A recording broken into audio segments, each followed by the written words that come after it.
What's up, everybody? Welcome back to the Martian and Ozzy podcast. I am the Martian, joined by my co-host, as always, Ozzy. And this week, we're going to be talking about the UFC pay-per-view going down this Saturday from Newark, New Jersey, UFC 288, headlined by Aljamain Sterling versus Henry Cejudo for the UFC Bantamweight Championship.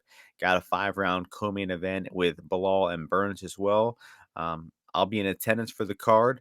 Excited for this one, and I'm joined by Ozzy as always. What's up this week, my man? Yo, what's going on? We got our pay-per-view card for May, starting off the summer swing, I guess. Almost we're getting to but yeah, it was a good card last week. I think kind of flew under the radar. I was on vacation. I was down in New Orleans. I didn't get to catch the fights live. I did watch a few of them back. And I saw that song "Your Dog Knock." That was pretty cool. But yeah, cool. We're looking into this card here. It's not the strongest. We lost, obviously lost that Bryce fight, and all. But I'm super intrigued always to see Sterling fight. Cejudo's one of the best fighters probably of all time. He'll go down. One of the definitely in the lighter weight classes. So yeah, I'm excited to check it out. Did you rewatch the Martin Boudet fight? Did you check that out? Ha! I I didn't watch the whole thing, but I was like, let me watch this third round. So I did watch a bit of the third round. And I mean, I just thought like I don't know, I don't know why this is worth arguing, but what happened? Like what happened is what I thought was gonna happen. Like yeah, sure, Jake Collier probably can win for the first round more often than any of the other rounds. So I figured this guy would lose 2 out of the 3 rounds. Fucking who cares which rounds they are? But Yeah, he was that gonna was lose the third amazing. round. He's gonna lose the third round so many different times in any kind of fight. Like the guy, he's totally exhausted, dude. He can't even get up. So like, I don't know. Yeah, it was a good week for me. All six track bets wins, 6 for 6. Pretty remarkable stuff there. Marcus McGee came through big, starting the card off as a dog. Durden as well. Rodolfo Vieira rose from the dead as always. My main Adolfo's event, a Adolfo's a main tank. event A round tank. 4 starts round 4 bet 1. So was pretty good, pretty It was good. solid. It was solid. A few bad leans over there. I think when we say Quinlan got steamed, you liked him. But that and then Mikal. Mikal didn't do shit. But Yeah, sorry, I don't think he was an awful bet. good play with Padilla. Budai, I would say, even fading Egger. So it was a good event.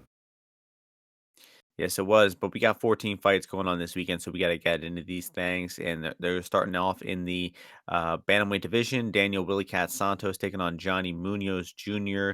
Uh, Willie Cat minus 186, Munoz plus 161. I think the favorite in Santos should win the fight. I mean, this guy is just a fucking truck, man. Never stops coming.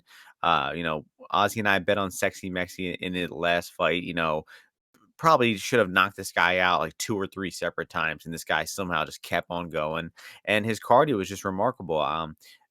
You gotta think Munoz is gonna look to grapple in this fight, and then so I went back and rewatched Santos's fight, against, some Russian gentleman. His name is, Kalimov, and I just liked what I saw from there. I know he lost the fight, but I just thought his defensive grappling, all of his instincts looked good. That was a few years ago. I just think that he's gonna be able to avoid the grappling attack of Munoz, and I think he's probably gonna outstrike him and, break him in the second half of this fight. So I think, honestly, the juice on, Santos is probably fine here.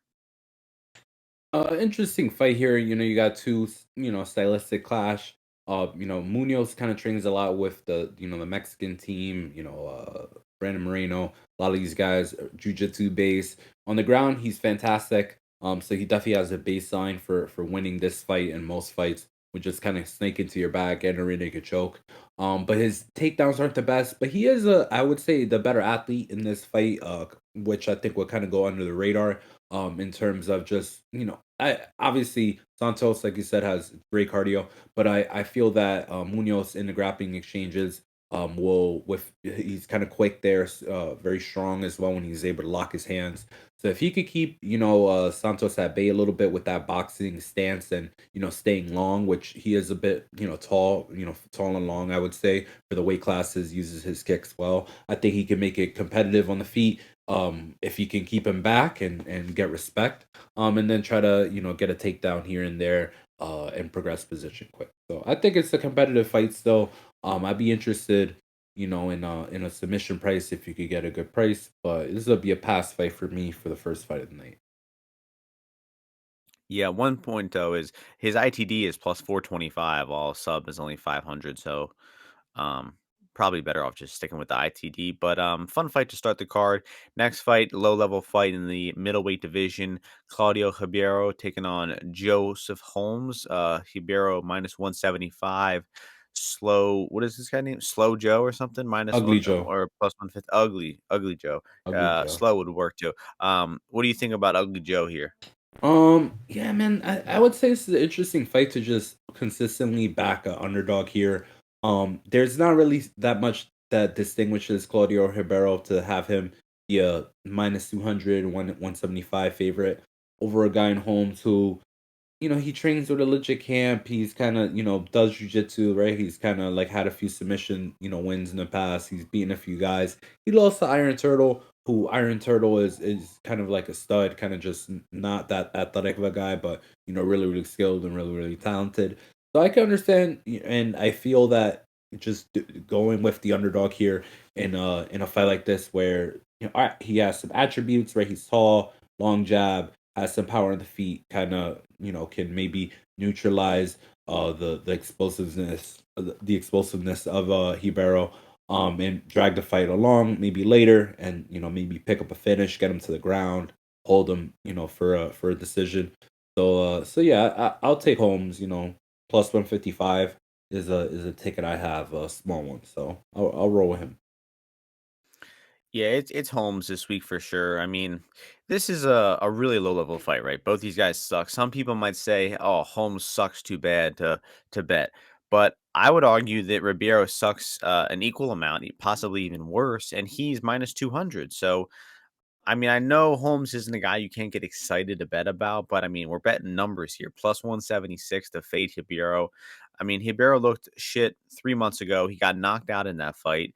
And then his fight against Albuquerque, who is a 39-year-old regional tier Brazilian middleweight, he got taken down in that fight. He got pushed against the cage. He got put in all types of bad positions. Albuquerque record 24-20 at the time of that fight. And I just think that people are looking at Ribeiro. Oh, he knocked this guy out on 30 seconds in the Contender Series. He's a vicious puncher. But I mean, I think the guy honestly is terrible, and I think Holmes' game of pushing him against the cage, maybe getting a body lock takedown, trying to implement a back take, I think could actually be a good strategy here. And even on the feet, guys, are we really sure that Ribeiro has an advantage on the feet, or could this just be a 50-50 swing and match on the feet? So I like Holmes here. 1 unit bet plus 176. First dog of the night for me. Many more to come. Flyweight division next. The legend Zalgas Zhumagulov taking on Rafael Estevam. The line for this one, Estevam minus 182, Zumagulov plus 157. Poor Zumagulov, man. This guy's got some awful luck on the wrong end of three split decisions that the majority of people thought he won. Well, actually, Paiva wasn't a split decision, but a lot of people thought he beat Paiva.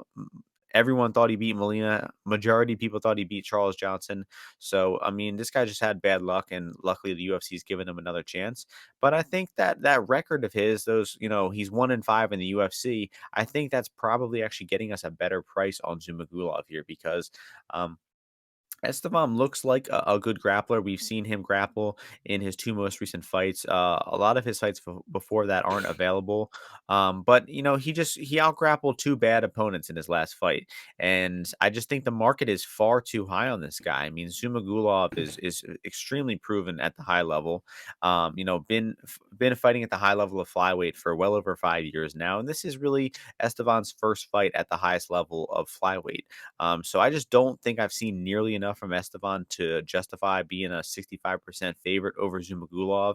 I've got a 1 unit bet on Zumagulov here, plus 160. I just think that the fight on the feet should probably favor him, and I trust his defensive grappling enough to avoid getting stuck on bottom for too long here. Yeah, just Esteban's too green, too unproven to trust him at this price. What are you thinking here? Yeah, Zumagulov, he has a lot of facets to his game. Like he's very competent in a lot of those, a lot of places. And if you saw him in the Manakop fight, and then as well in the Charles Johnson fight, you kind of respect his striking a little bit more. Where he's kind of quick, right? In the beginning, he commits his strikes very, very well, those in combination. And he'll mix it up. He's not shy, to get in there. Obviously, it's bit him, in certain fights, or he's taking his foot off the gas pedal, right? Like in the Charles Johnson fight. But obviously, you can't do that the whole fight. But my point is, the guy's fought a lot of different ways, right? But he coincidentally loses, right? Very often. So maybe he should stick to one style. But either way, what I do think though is that the grappling of Estevan is legit. And I do think he is going to get some takedowns. And I feel that Zumagulov, while his grappling is okay and he, has defended some takedowns, well in the past and he's wrestling and this or that, I think he's gonna give up some positions or let some positions happen that will cause him to lose the fight via grappling. So that's just my prediction on how I feel a matchup of like a jiu-jitsu guy like this versus like a sambo guy like this at this 125 weight classes in a go. But I'm not gonna get too involved on the betting side of things other than looking at this live. Because if it live is going a certain way, I think here in either direction, I think we could there could be a lot of value, whether that be the Brazilian tiring out, maybe from a grappling attack in the first round, and Magulov being able to come on, or maybe a little bit of that vice versa, where it's a little feeling out in that first round, and then the Brazilian could get some of these takedowns. So I'm very interested in this fight in a live perspective. All right, that'll move us along to another fight in the middleweight division where we have Ikram Aliskerov, Phil Hawes. The line for this one, Aliskerov minus 200. Phil Hawes coming back plus 170. Another one of these guys making their UFC debut off the Contender Series, taking on a little bit of a veteran in Phil Hawes here. What are you thinking about this middleweight fight? Yeah, I was telling you before we started recording, this is a fight that I don't have a good read on who I think is going to win. But I do feel like I want to play the over 1.5.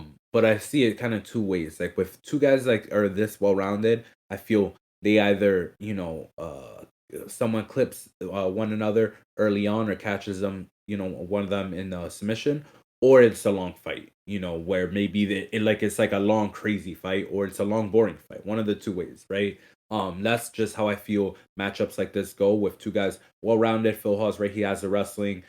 He's got striking, but he's kind of like learned to pace himself. Doesn't take big shots too well. But Ikram, I don't think he's not that much of a power puncher. I feel that he could make Phil Hawes pay. So that's why I kind of could see this fight go over. But you never kind of know with Phil Hawes. He kind of shows up a little bit different. He has spent some time in Tiger Muay Thai recently.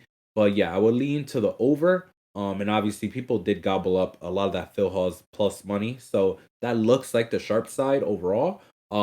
But it is typically profitable. Back in these Russian favorites at some of these like favorite prices if it goes under minus 200 historically. Yeah, this line has really come down a lot. People, a couple weeks ago were on to something here with Hawes at like plus 250. Even at this current price, I'm a little tempted by the value on Hawes here. Just because Alice Garov, I mean, the guy is his bread and butter is grappling, right?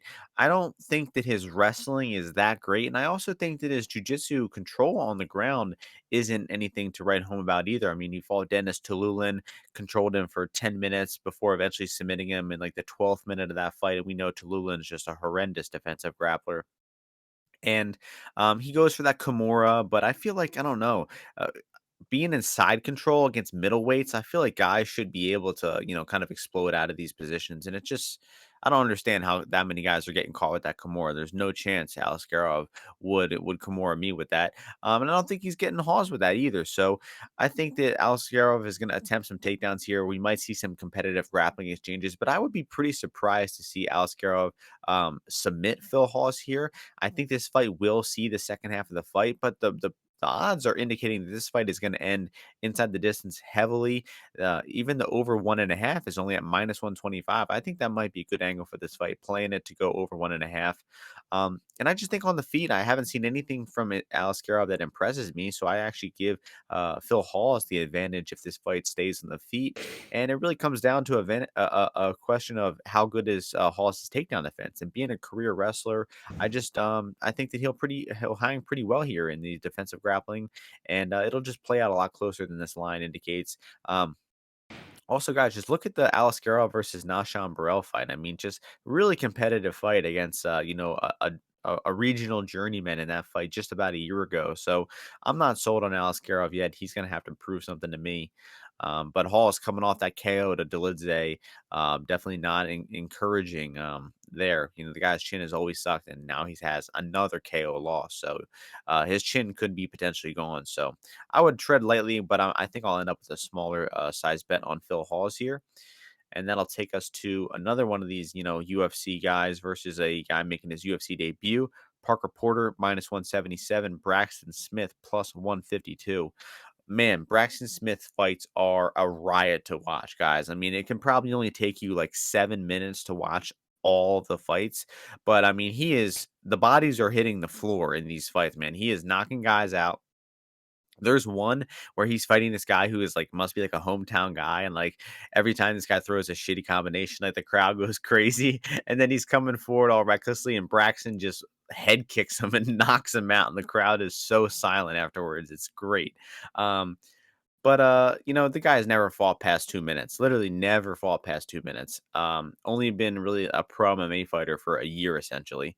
And Man, it's just there's so many question marks about this guy. He might come out here and kill Porter in the first round, but I mean, I think there's all the proof in the world to say that this guy's cardio and his output is not going to hold up well past a few minutes. And if it gets into the second round, he'll probably be dead tired and it'll be all Porker from that point. But I like the under 1.5 here. I bet it at a better price than it is now at -160. It's up to 185 now. I just think that Braxton is going to come out so heavy and aggressive that he's either going to finish Porter or he will gas out and get finished himself in under 1.5. But I wouldn't go crazy on it. I mean, Porter did fail to finish. Chase Sherman failed to finish. Alan Badeau. So I don't think like Porter Who like was IC is like a lock here. who What's was up? who was Porter's initial? Did he have who was his initial opponent? No, this was it all along. No idea how No, Braxton no. Braxton Braxton high rolled his way in the UFC. This He is he fought this has been the 11 months fight? ago. Yeah, five fights in 11 months. Longest fight 2 minutes and 3 seconds, 5 knockouts in round 1. Um, Wow. Incredible stuff. Wow. What are we thinking? Stuff a legend. Fighting out of Austin, Texas, so you better respect. Like somebody needs to check if he's been in any of these B team. He's been training with fucking Donaher down there. I don't someone needs to figure that out. I need that information. Okay. But man, I like Porter here. I think Porter here is going to withstand these blows here. And then at some point, this guy, the problem with him is he's got a lot of problems. One of the biggest problems is might just fall over himself because he's just kind of flailing his body all around. So I think Porter, this guy should bounce off of Porter at some point. Porter lands on top of him, and does some bad things to him. But I need to know if this guy's been working with Donaher, Gary Tonin, any of these guys down there in Austin. All right, so anybody knows any of that info, comment below, send me a DM, hook it up. Yes, like Yo Gotti said, it goes down in the DMs. So that'll bring us next to the women's strawweight division. Marina Rodriguez, Verna Jandiroba, Brazilian strawweight showdown here. Marina slight favorite, -143. Verna +123. Pretty binary striker versus grappler matchup here. Who we going with, Ozzy? Um, Man, the value was on the Verna Jandiroba side, obviously, right? The girl's got tons of submissions, right? Like 20, 19 submissions on her record, tons of submissions. It's a lot of girls, right? Hasn't had too many. There come like a little bit few and far between, in the UFC. But she's legit on the ground. Gets takedowns. That's at 18. It's 13. But gets takedowns. Scoops up. Lower body takedowns, which I love to see. Goes for submissions, transitions. Well, has submissions from her back. And Marina Rodriguez has nothing from her back. And the bad thing with Marina is her volume on the feet is kind of slow and methodical. But and especially if she has to worry about a takedown, it's kind of mess with her, a bit. If you look back at like the Michelle Waterson fight, the Jourdain fight, like the girl sometimes is in a rut. But when she's in the zone, she's pretty good, with her Muay Thai and stuff like that. But Verna, she doesn't know how to stop, right? She'll kind of like keep coming forward. She's kind of like zombieing out there. So I think she should probably get some takedowns. Maybe it could, end up being a close fight. Don't really want to bet it. Obviously Verna side at that plus. So pass it over to you. Yep, I got some of that Verna at plus 148. Oh, Um, the live movement. You are the movement. You are the wave. yeah, I am the market. You Yes, are that the is true. market. She only has 18 wins, so I don't know how she could have 19 No, subs. I know. I Um, messed up. oh, okay. Um, But yeah, it'll probably be a 19th win this weekend. I mean, when the fight's on the feet, I think Verna has a pretty good idea that she sucks at striking, right? And she knows how to stay on the outside. She knows how to stay outside of kicking range, and then she times her entry pretty well. And I just think that if if Verna doesn't oblige in striking, how is Marina going to do that? She's going to have to come forward. She's going to have to pressure Verna. She's going to have to land her own strikes, and she's going to have to successfully defend the takedowns coming at her. I mean, that's just too much to ask from her at this favorite of a price because we've seen it time and time again. When Marina gets taken down, she's terrible off of her back. Her defensive wrestling isn't good. It's not atrocious, but her bottom game is atrocious. She really doesn't know how to get off her back, and it seems like she almost makes a conscious effort of, I don't want to get submitted. Let me just lay here and guard and mitigate risk, and we'll try again next round. So if we're at the point where one takedown could be an entire round for Verna, I mean, I like her at that plus 150. I mean, it was an easy bet at that price. Where it's at now, plus 120 something, I still think there's probably value. This should probably just be like a pick 'em to me. And I think just Verna has the much bigger potential to be like a hindsight big favorite here. I mean, if Marina stuffs all these shots and outstrikes Verna, it would be honestly one of her best performances to date. I mean, it would be a better win than Michelle Waterson or a split decision over Yan, which she might not even have deserved. Um, but, like, I don't know, that would be pretty impressive if she's able to do this, and I don't know, man, does anybody else think Marina is getting worse? Like, I think sh that last fight against Lemos, I thought she looked horrible in every second of that fight. I mean, just low initiative, low output, very little aggression, and, she let Lemos do what she wanted to her, so, I like Verna here. She should get the takedown. She should win the round off of one takedown, might even submit Marina here, but I think it'll actually go the distance. I think it'll be rounds 1 and 2 for Verna. Marina will win round 3. It won't be enough, and we get a 29-28 for Verna.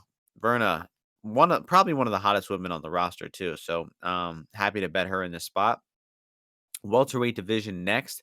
Chaos Williams taking on Rolando Bedoya. That's a pretty cool name. Um, Chaos favored minus 315, Bedoya plus 265. I mean, Bedoya doesn't look any good to me. I mean, he's knocking a few guys out on the regional scene, but I don't think it translates here. He's very sloppy. He got rocked real badly in the Otalora fight, just his second most recent fight. The Dorda fight, I mean, he's fighting a low level guy. He has him nearly knocked out. He has him, one punch away from getting knocked out, and he just can't seem to finish this guy. And then he eventually, submits him with the darks later in the round. But I thought to myself, if he has this Dorda guy, on the verge of being knocked out and still couldn't find the kill shot to knock him out, How is he going to beat Chaos? Because I think the way he wins is knocking Chaos out on the feet. But I'm not impressed with this guy's power, man. I'm really not. I think Chaos is going to have speed advantage, power advantage, probably a durability advantage here too. So I think this should be all Chaos for a KO. What are you thinking? I don't have real thoughts about this fight. Yeah, I mean, Chaos, I think he's durable. He knows how to use his boxing pretty well. I think this guy eventually will probably get himself face planted at some point. So I think Chaos will likely knock him out. But I mean, Chaos sometimes he swings wild and stuff like that. So this guy is tougher than I give him credit for. Maybe he could like pick up a take, but I just don't see him really controlling, Chaos, even if he does take him down or something like that. So just a past fight. Not really that intrigued as Chaos, honestly, as a prospect, but just style wise, I don't really see this guy being that effective at all in the UFC, but especially against a big hitter. All right, we'll keep moving along to the next fight in the light heavyweight division. Dev Clark taking on Kennedy and Nzechukwu, two of our favorite fighters in the podcast here. And Nzechukwu is the favorite at minus 180, Dev Clark plus 155. So we famously said, I said in Dev Clark's last fight that he has become his deer tattoo on his chest. And then he shows up and puts together one of his best performances to date against Da Un Jung. So what are you thinking about this matchup? Tough one to call here. That's right. That was a funny one by you. But yeah, here against Kennedy, Kennedy, he won that fight against Kudalaba, but obviously we kind of knew easily what was gonna happen there. And even then Kennedy was kind of losing early on because he was taken down. But Dev Clark, I just don't see him being able to finish Kennedy on the ground, but I do see him being able to potentially clip him on the feet, if he is committed. So a committed Dev Clark here can find a finish or find a victory here. I think it would have to be a gritty victory. I think it would be a victory that would likely come over, a fight that goes later here. So, the over though is favored, the over 2.5. So you're kind of a lot of people probably think about this fight like how we think about Dev Clark is he's in a fold when Kennedy starts hitting him and all these kinds of things. But this fight should probably be a bit more competitive. When you're thinking about it, actually. So I would lean for it to go the distance, but I'm curious your thoughts on that. Um, Let's see. Yeah, what are the odds for GTD It's plus about even, 100? even, yeah. Yeah, It's I would even. say It's that's even, value. Martian, not plus 100. All right, Plus 108 even, on some folks. even, Um, anyway, idiot. yeah, I mean, so the line here, I mean, they have Clark KO at plus 700, which is the most likely finish for him, and then Nzechukwu KO at plus 150. So the majority of the finishing equity is on Nzechukwu here, which I do agree with. Dev Clark, not much of a finisher. Um, but I mean, and Nzechukwu is not very durable on the feet, so I could see it. But yeah, I think Clark, he'll just attempt the right game plan here. He's not going to stay at the end of Nzechukwu's punches and try to kickbox with him. He's going to pressure, he's going to clinch, he's going to look to get the fight to the floor. And even if he can't get a takedown here, I think he could have success just cage pushing, using that head position, launching some combinations off the break in the clinch like he did versus Jung. And Nzechukwu can be held against the fence. We've seen that time and time again. Most recently against Nigo Mariano, who I think is kind of just like a worse all around version of Dev Clark. I think Dev probably does everything a little bit better than Nigo Mariano does. And Nicolau was able to win. The first 7 or 8 minutes of that fight, just pressuring, putting him against the cage. And I think Dev Clark could do the same here. So. The only way Kennedy is looking minus 180 is if he can get extended distance striking exchanges. And I don't know if he could do that, man. I mean, this guy is so big and, kind of clunky that I just don't trust his like lateral movement to be able to avoid the pressure of Dev Clark. So if Dev Clark's pressuring him, I don't see Nzechukwu having the footwork to be able to stop that from putting his back against the cage. And then once his back against the cage, Clark should be able to get some good work off there and possibly win some minutes and rounds and maybe even steal this decision away. Clark decision plus 310. I don't know. Um, I think Clark's the side at money line. I haven't got myself to bet him yet because I have this feeling that he's going to win round one and then kind of wilt in the second or third rounds, maybe get finished. What is Nzechukwu round? Maybe Nzechukwu round 2-3 KO. Maybe looking at something like that. Um, but yeah, I say Clark's the side, but I can't get myself to bet him here for some reason. Next fight is the last fight on the prelims. Drew Dober taking on Matt Frevola, lightweight division. This fight should really be on the main card. It's kind of a sin it's not. Um, but they have Drew Dober minus 210, Matt Frevola plus 180. Another fight where I see, an advantage for Frevola here at this underdog price, but I don't think I'll be getting myself to bet him. Um, Frivola is admittedly just doesn't like wrestling as much as he should. Wrestling is his base. He's kind of fallen in love with his hands lately, and if he stands and strikes with Dober, it will go poorly for him. It really will, because Dober is just a much more layered striker. He's insanely durable. He's insanely powerful. He's precise with his punches. Um, and I just think that Frivola will probably get hit often and probably hurt and knocked out if it stays standing. So Favola needs to put on his wrestling shoes here, needs extended takedowns to win the fight. And I don't think he's finishing Dober on the floor. It took Islam, 12 minutes to submit Dober. But Dober does get taken down. Brad Riddell took him down 5 times. A gassed out Alex Hernandez took him down several times. So if Frivola comes in with the right game plan, if you knew for a fact that Frivola wasn't going to fool around on the feet and was going to shoot consistent takedowns here, he would be, I believe, an easy bet. But with the fact that he's just unreliable to do that, I think it makes it a tough pass. And I think I'm going to sit back and enjoy this one. I do see Dober eventually knocking him out here. But the price on Dober money line and KO, I just can't get around to it. So I'm not really seeing any bets I like on this fight. Yeah, it should be a banger here. Drew Dober is pretty accurate with that left hand.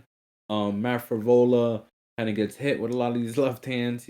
But I do think he honestly, I'm telling you, I kind of have a good game. I think Matt Frevola will go for a takedown in this fight. I think against Azaitar, he kind of knew, hey, let's get this contract extended. Let's get this 50K bonus. And this guy's super square anyway. It should be easy to knock him out. Dober, I think he respects him a little more, so I do think he will mix it up here. But I do see a lot of people that I know that I respect their opinions. They like Dober here. Personally, I can't get there.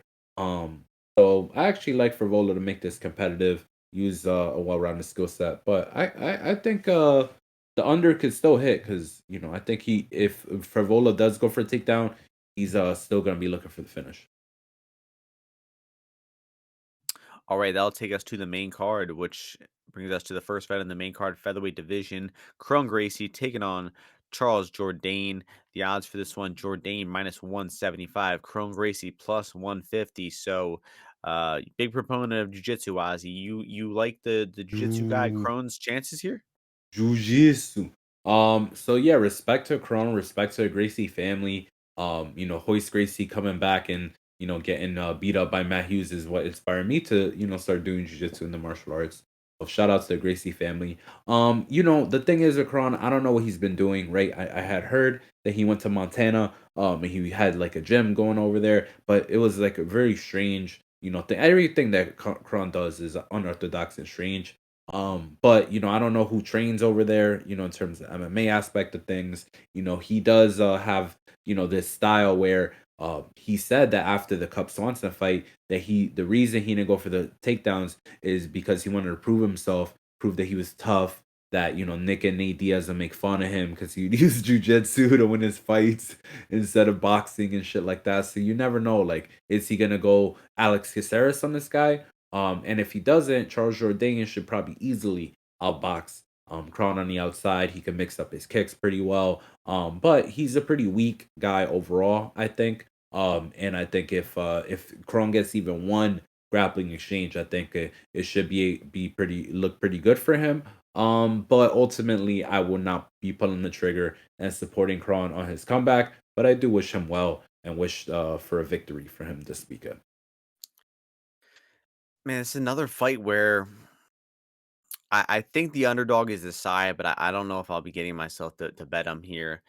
which might get annoying at this point. But it's just, I mean, 3 fights in a row here. Clark-Nzechukwu, Gracie, all three of the underdogs have a clear grappling advantage. It's just a matter of can they implement it.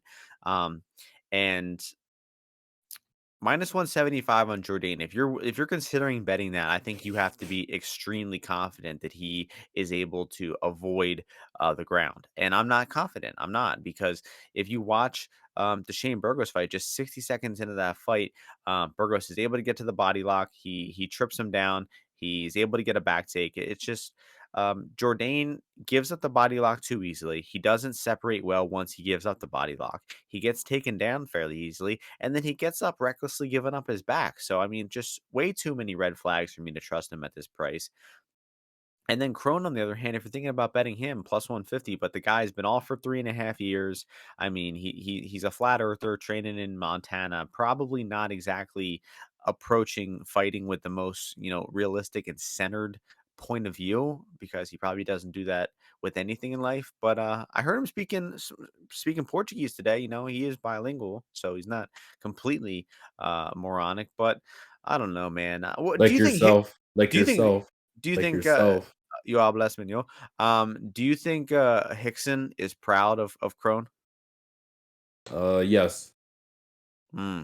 I don't know. I think he's got to do a little bit more to live up to the Gracie name. Well, Um, no one cares what you think. no, no, that's not true. Crone listens to the podcast. No, but anyway, there's a apparently he's not vegan anymore too, which is probably good for him. Oh, that's a Um, confidence increase. I didn't know that. that is big, isn't it? Yeah. But the Yeah, last thing I'll say about this, all them deer, all them antelope running around up there can't be right? fucking vegan. No You gotta choice. eat them things.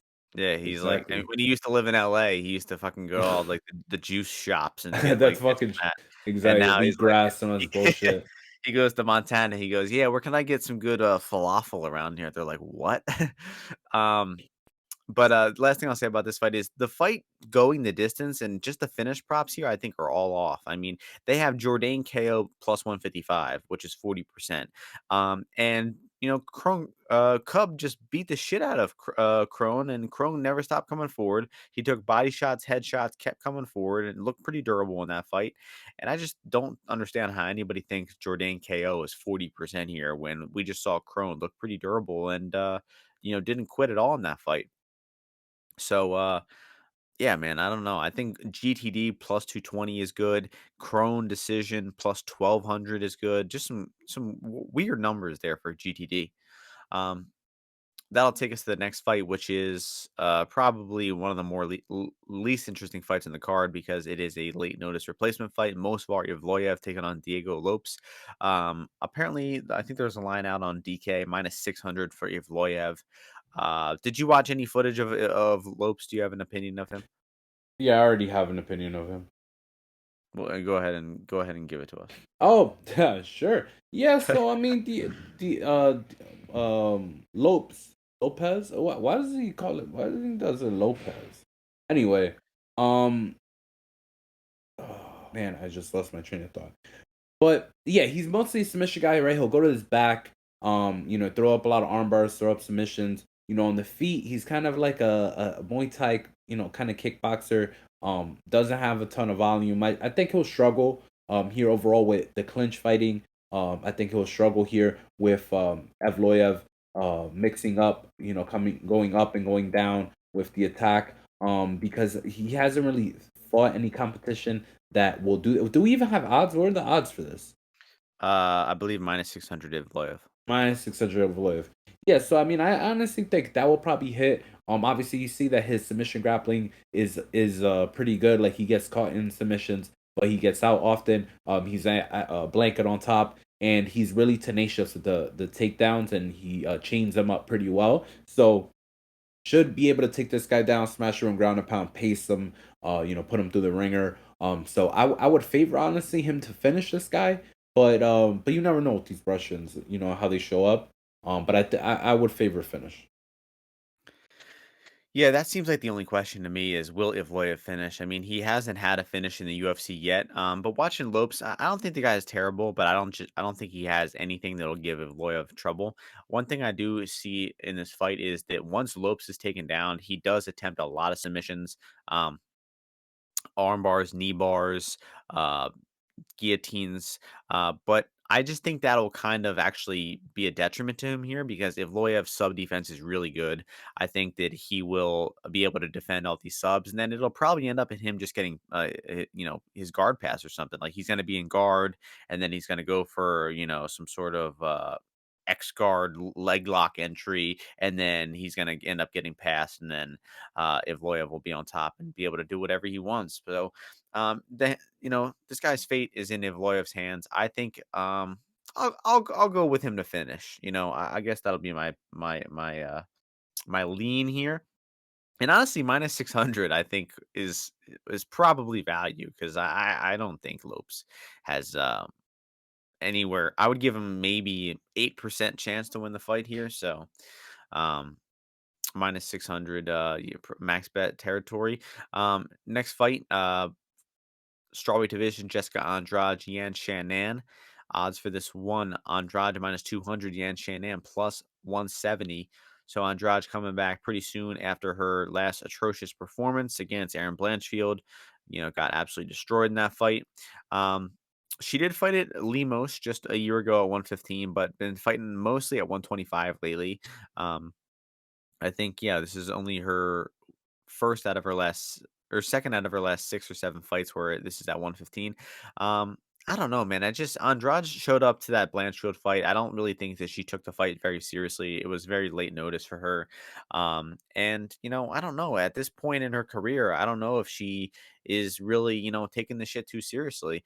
Um, and it wouldn't completely surprise me to see her, start falling off here because Andrade has always been super reliant on her athleticism, her durability. She just comes forward, eats shit, and comes throwing more strikes at you.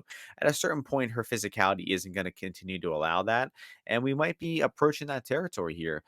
Just I mean, she's only 31, but she's had a long, long career. So on the feet, when this fight is at distance, I really think that Yan is going to be very competitive here. Um, as long as Yan matches the volume of Andrade, I think that she's gonna land. I mean, look at the what Aaron Blanchfield striking never looked so good. Everyone in that fight thought, "Oh, Andrade will torture on the feet." Next thing you know, Aaron Blanchfield's throwing 1-2s and they're connecting every single time on the chin of Andrade. I mean, Andrade's head just stays completely on the center line. So Jan has a good chance to outbox her when the fight is on the feet. It's just Andrade has that big moment upside where she could just land a big punch and it could swing the round her way. She also has the potential to land takedowns here with Jan's bottom game being pretty bad. But Yan has also gone for her good amount of takedowns throughout her career. She might mix in her own here. So I just think this fight will play out closer than minus 200. I'd say minus 150 is about right for Andrade. So there's a value on Yan here. I think I will end up with a small bet on her. And yeah, I mean, I don't. It's just the thing about Yan is she's not gonna pull away in this fight. That I don't think at any point she's gonna like have the fight in the bag or she's gonna be up 2-0 or something like that. I think it will be a closely lined fight throughout in the live line, but I think yeah, I'll pick Yan. Um, Goes the distance here, man. Minus 132. I mean, what the hell, man? They're women. They're women after all, aren't they? Alri Andre- alright, alright, alright, alright. Yeah, I don't know about this fight, I think the main thing that, I recognize is this fight's back down at 115, and Jessica Andrade hits hard as fuck, and Jean Shana, she throws those stupid-ass little flicking little jabs, those stupid-ass kicks. She's there to be hit, and, Jessica Andrade might just clobber her into another dimension. So I think you are disrespecting the power that Jessica Andrade has, and the fact that it was at a different weight class, that last fight was on short notice. We give a lot of guys excuses. Guys, I will say, guys excuses when they take a short notice fight, different weight class, all these things. Oh, we talk. Why do we hate Jessica Andrade so much for doing I that? cut her some slack. I cut her some slack. No, you were brutal, bro. No, Most people have been I'm pretty brutal. sure I literally said that I cut. You got to give her some slack. Excuse me then, but most people have, I think, not recognized that, or and I just think that Jean Shannon, she just does not have a game that I respect. even in the women's division. And I think that just and it's not compatible to beating a girl like Jessica Andrade that many times. So I just think Jessica has seen this what Jean Shannon's gonna bring to her. She's gonna be able to prevail. So I'll go with Jessica again, to get a bounce back and get back in the winning column. Now, you did endorse Lauren Murphy not too long ago, against Andrade, I correct? did. Yeah, yeah, I Okay. did. That one, yeah. Interesting that you're selling the stocks here. I mean, I feel But like that was at 125. That was at 125. yeah, I feel like you've been historically pretty low on Yan Shannon. So let's hope you underestimate her one more time. I think I'll only end up with like a three quarters of even. Maybe I was yeah, maybe when I bet Carlos Esparza against her. Oh no, that was good. Yeah, no. But everybody bet that. Anybody, co-main event time. Kind of a late notice fight here put together to buff up the card. I think I'm excited for this one. I was happy to hear it was announced. Bilal Muhammad taking on Gilbert Burns. Gilbert Burns slight favorite minus 125. Bilal coming back plus 125 or 105, excuse me. When the line came out, I believe Burns was yeah minus 180. Bilal plus 140 something. Got bet down pretty heavily. Um, I believe it's your turn to start this one off. Co-main event. What are your thoughts on this one? Yeah, I love this fight. Love that it got put together. I love Gilbert Burns. And I'm supporting him here this week. I feel that this is a tough fight. This fight's gonna, be difficult for both guys because both guys really want it. Both guys are very well rounded. And typically they kind of are able to control where the fight goes and they focus on trying to control where the fight goes. But Gilbert I think is maybe a little is more open to letting to letting just brawling. But I do think here that Bilal his run of some of these things have gone a little overrated. At the end of the day, the Brady fight was a bit closer. I feel that people give it credit up until Brady just gassed out or whatever it is, and Bilal started unloading on him. Bilal his attributes that he brings to the table. He's got a great jab. He's been mixing in his right hand, really, really well. And he does have some sneaky, underrated kicks, also. But he's really a 1-2 kind of guy. The clinch striking isn't really, his thing. Like, he's kind of shown some areas of wrestling, in his fights, like the Wonder Boy fight and a few of his other ones. But he hasn't really shown too much in the clinch. Hasn't shown too much of a submission game. He almost got guillotined by Wonder Boy for God's sakes. So I do think that people are underrating that the fact that Gilbert Burns can go 5 rounds, is how I'm going into this feeling. I don't think that Bilal has some tremendous advantage in the later rounds, tremendous advantage with the cardio because when Gilbert Burns is in there, he's landing strikes. And when Gilbert Burns is in there, if he's not landing strikes, he's kind of going for takedowns. And this guy on the mat is world class. Third in ADCC 2015, won the world championships at black belt with the gi, beat Kron Gracie, I think, in the finals of one of the tournaments actually, which is kind of funny to think about. And his striking has been improving. His kicks, haven't been improving. And this guy's hungry. I think he's in the best shape of his life. And I just think all signs point to him. Maybe you could get out live, at some point because it is going to be a competitive fight. But I like Burns. I like Burns to potentially finish this as well. So I like the KO price. I think it was like 450. But yeah, I'm gonna support Burns here. A little less than a 2 unit play for me. Wow, I'm surprised. Um, Gilberto. I got Bilal here. Um, and you mentioned something about Burns cardio, but man, I'm just thinking. I mean, I know the Hamzat Chimaev fight was a crazy pace. Those first 2 rounds were a wild pace, but in round three, he was dead tired in that third round. And against Masvidal, when the fight went his way, when he was fighting a washed up bum, in Masvidal, he was able to be fresh in round three of that fight. But I just think this fight is going to be high tempo. And I think that Bilal's never going to stop coming. And I do think Bilal has a pretty defined cardio advantage in rounds three, four, and five here. I think the first 2 rounds are going to be rough for Bilal. I could see Bilal potentially losing the first 2 rounds because, I think the striking here has potential to be close for either guy could win the striking. And then, Burns has, a pretty clear defined grappling advantage here where he doesn't necessarily need to get takedowns. He could just get the fight to the cage and maybe get a little trip takedown off there. It's not like he needs open space takedowns. Bilal's takedown defense, though, is, very, very good. 92% career historical takedown defense. But this will be probably the one of the better wrestlers he's ever fought. Um, so it'll be tested here, but I think that his takedown defense is good enough. I think that his will to win is really really strong. Even if he loses the first 2 rounds here, I think he's going to keep coming forward and work back from that deficit. And I don't know, man. I'm very very skeptical of Burns' cardio. Both these guys have gone 5 rounds one time. Burns was against Tyron Woodley, which requires no cardio, and then Bilal's was, kind of a dogfight against Bilal Muhammad, where he was definitely the fresher fighter down the stretch and dominated the second half of that fight. So I just think the cardio is the biggest reason I'm picking Bilal here. I don't like him as a bet because I think he will drop the first round or two, and you'll probably be able to live bet Bilal here at a better price than what you are currently. But really, really fun fight. Wouldn't be shocked to see either guy win, but I do think this fight sees the championship rounds. Pretty confident it starts round 4, should go to 5, and eventually stretch to see the decision. So I'm probably going to look to play this fight going long in some form. And that'll bring us to the main event on the card.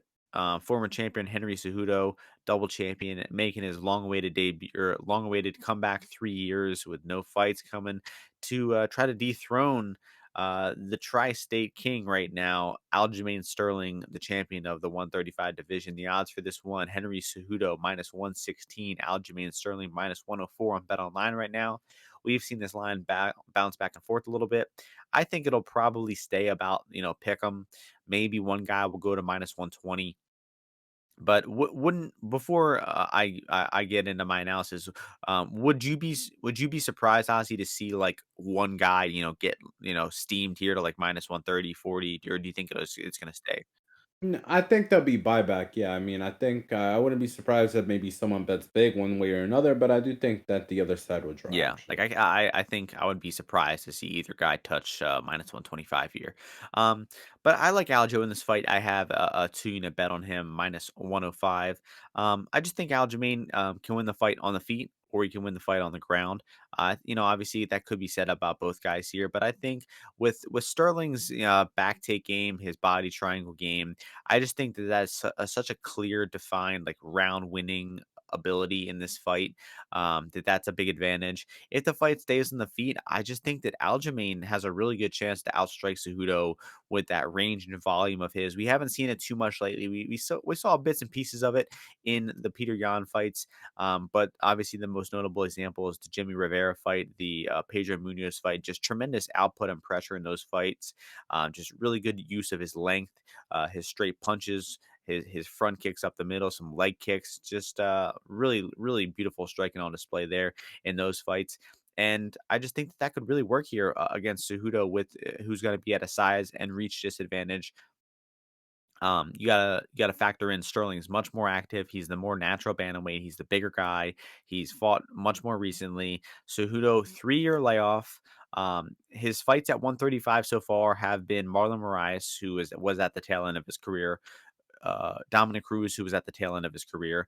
And he didn't exactly blow the doors off of either of those fights. I mean, he won the Cruz one pretty decisively, but the Moraes fight was him getting beat up until Moraes gassed, and then he was able to take over there, which could happen here because Aljamain Sterling's cardio has been suspect, has been worrisome. Won the first 3 rounds of the Peter Yan rematch, and then was pretty gassed out in rounds 4 and 5 there. But I'm just going with Aljo. He's bigger, he's younger, he's more active. Cejudo is 36 years old, and there's a statistic going around out there where fighters above the age of 35 in the weight classes of flyweight to welterweight are 2-28 in title fights. 2 wins, 28 losses in title fights. Both of those wins are Tyron Woodley. So basically, no UFC fighter in history at beneath 170 pounds, besides Tyron Woodley, has ever won a UFC title fight, which is just a fucking crazy statistic. So Cejudo might break the mold here, but to me, Cejudo just has way more question marks with the size, with him fighting a real prime bantamweight, with him coming off the layoff, with him being 36 now, haven't fought in 3 years. I mean, all those are way too many red flags for me to be backing him at Pick'em here. So to me, at Pick'em, clear side is Aljo. And I'll be in attendance rooting for him. New Jersey, New York, tri-state area will be behind him. I think we'll see and still on Saturday night. What are you thinking here? Yeah, this is a really intriguing fight for me. I definitely respect both guys. Big fan of Aljamain Sterling's. I think he's one of the best grapplers, in the whole sport overall. And Henry Cejudo, the guy's very precise. Really, really good striking, really, really quick. With his reactions. And he's kind of developed to his strengths, to cater to his strengths with a lot of the techniques that he's chosen. So the way I see this fight going, I think that Henry needs to really, really land big strikes on Aljamain. At some point, he did earhole TJ Dillashaw pretty easily. So that is the one thing that I do respect, like the speed that he has, like how him and kind of like a guy like Pitbull are able to find a huge, big punches on guys, right? And he makes these strikes count when he does get in there. So I am concerned a little bit with Sterling slowing down with this big weight cut and all these kinds of things. We've seen him, slow down in those Peter Yan fights overall. And I do think that this will be a contentious fight. So I actually kind of like, trying to play some kind of prop on Sterling to finish, right? To get some kind of like rear naked choke on Cejudo, or just put Cejudo away. Because I do think is gonna be an energy intensive fight, because Cejudo is not going to go away easily. I think, and for Aljamain to continue his pressure and all these kinds of things, I think is going to put him in positions, ideally that cater to a finish, to him catching Henry in a choke, to get him, getting Henry to shoot on him, a takedown on him, and locking in a submission on him from the bottom, or in a front choke, or a lot of these kind of chokes these guys are working from the front headlock. I think are really dangerous here. But I do kind of see how Henry could, start to wear on Sterling, if Aljo is not able to keep up his grappling pace when they kind of lock up in some of these positions where Henry could just start, unloading on striking strikes, because he is a little bit, I think, more active in the clinch with like more traditional strikes than Aljamain is, where he can kind of like build on those, and he kind of stays in form and in the right positions more often. Where Sterling, sometimes he's trying to do too much unorthodox things, even when he's tired. Like when he's trying to like do all these spins and stuff like that against Peter Yan, and only puts him in worse and worse positions. Cejudo's the guy who could really make you pay and put big strikes on you when you do that. But I'll still pick Aljamain. I am contractually obligated to pick Sterling. So. Yeah, my feeling is just like Aljo minus 130, minus 135. I mean, slight favorite with all these things got going for him. So I like him here. So far I am on Aljo, Verna, Zolgosh, Holmes, and the under in the Porter fight. I think I will get there to a smaller bet on Hawes and Yan Shannon. Um, Tempted by, but passing on Frivola, Clark, Crone, Gracie. Um, might end up with a play on Daniel Willie Cat Santos. Um, and I believe the goes the distance in the Bilal fight, and maybe the goes the distance in the Crone fight too. So a lot of bets on the board I like this week. 14 fights. I will be there in attendance, and hopefully we'll meet up with some people there who we're friendly with, and yeah, should be a great card. So maybe Ozzy will pop out. Hopefully, I don't know where Ozzy. yeah, I'm no, yeah, I got some stuff going on, but I didn't commit to the event, but I'm probably like 40%. Didn't you say you got a bunch of warrants in Jersey too, though? So maybe that. Man, it's just a Prudential Center, man. It's the absolute worst arena out of any of these places, and then that thing ends at like 1 a.m. Like I'm gonna get back home at 1:30. like 3 a.m. It's like nothing fun to do around. Like if there was honestly, there's something fun to do around there. I like to make stuff an event. So I mean, I'm not sure, man. If there's something to do over there before, like after, it's like, Well, it's the it's home of the Devils, bro, so it makes sense why it's, kind of a man. I'm cursed just place. telling you, I've gone there so many times, and usually the one where Chael and John Jones, man, that was the worst event I've ever been to in my life. So Bad rather not taste. relive that. Alright, well, thank you all for listening. Hope you all enjoyed the fights this weekend, win some bets, and we'll see you all before the next UFC event. Peace out, everyone.